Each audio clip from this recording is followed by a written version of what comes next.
In this video, we're going to show you how you can easily find your Monopoly Go user ID on both iOS or Android devices. The user ID is a unique number which is connected to your Monopoly Go account, and you can use this number to add friends and join different events. If you want to find your user ID, you want to open the Monopoly Go application and make sure that you are logged into your Monopoly Go account. When you're on this screen, just click on the three horizontal lines which are at the top right corner of the screen, and this side menu will show up at the right side. We have to access the settings, so click on this button which has the little gear icon.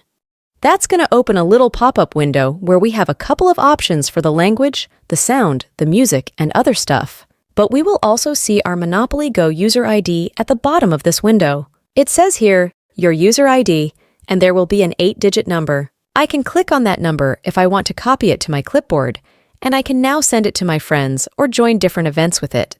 That's how you can easily find your Monopoly Go user ID.